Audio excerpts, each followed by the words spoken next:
Hello, this is Masvidal, the guitar player and singer of progressive metal band Cynic, American band. May I say progressive metal? Sure. How do you call it?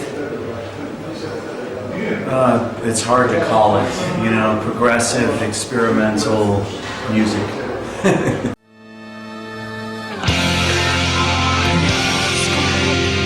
It was very emotional for me because I had not played it for over 10 years, and it was, I felt like, it was very raw. It was like, oh, wow, okay. But then once we started doing it, it felt very natural again. It was like, oh yeah, this is what I do, And I did it for so many years that it came very organically, it came very naturally. So it was it's been a really heart, the heart is open and tender, that's how it feels.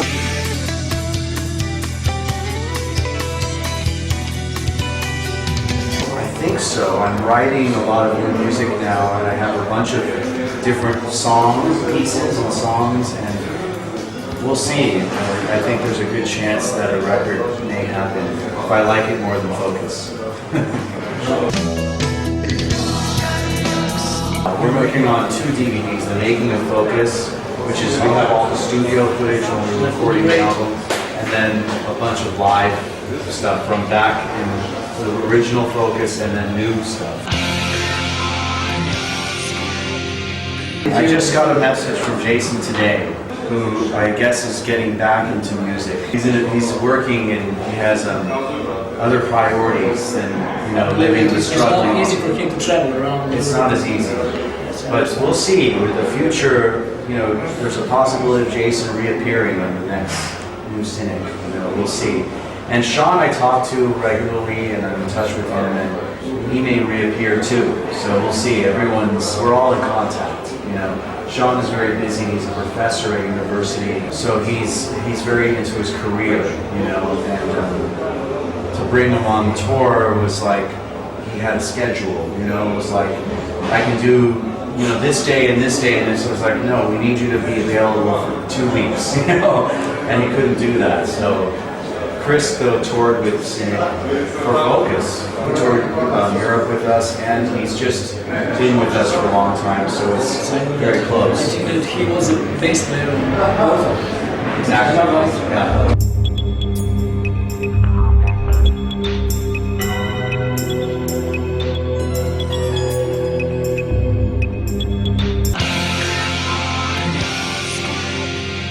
Santiago was part of the original, we had brought him in, and then he got so busy with Agora and all his projects, and he's in Florida and we're in California that we didn't have time to bring him.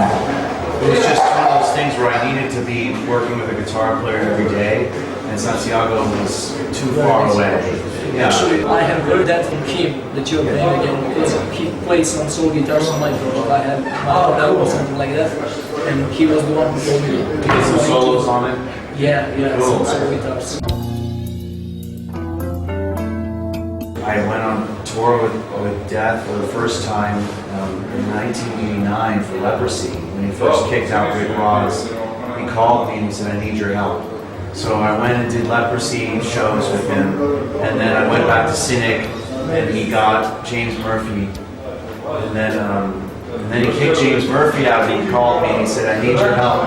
And I did shows for Spiritual Healing, and went back to Cynic, and then he called and he said, I'm working on a new album and this and that, and we started to work together. We thought, okay, let's do this. Finally came and started playing Blood Comprehension and stuff like that. Yeah, and then I said, let's get Sean in this, because he needed a drummer too, because he had partnered with Terry and what was his name, the drummer. So it was like a friendship that evolved, and eventually it was inevitable that we would make a record together. And it was nice because making Human with Chuck was, I felt like, because I had such a history with him, that we were able to get him to be more open to ideas, because later on especially, he always ran the show, it was like, these are my parts, this is my song. And when we came in, it was he was more receptive because he wanted to grow, and we would talk to him like a friend, you know, like, man, you know, let's try this, you know, and doing different guitar things and pushing the envelope, which he was receptive to. So it made for an interesting album. You know, I think it was a cool moment for Death. I think that Human is the first Death album that sounded different than the others. Exactly. We really rehearsed a lot and spent a lot of time on those songs, and it was like a real band. You know, it was like I put Cynic on hold and said, Death, you know, this is my life. I remember when I saw that video for the first time, it was like, wow, I was amazed. Really great for me. It's cool. It didn't come out in a lot of countries, from what I understand. It was SPV, which is good distribution, but very limited release. I think what I'm going to do is go back and work on a new Cynic album and a new Aeon Spoke album. Just keep moving, you know. Aeon Spoke is more mellow, you know, it's kind of a different sound, but just keep kind of both projects going in the two different sounds. It's more, Aeon Spoke is more song and more...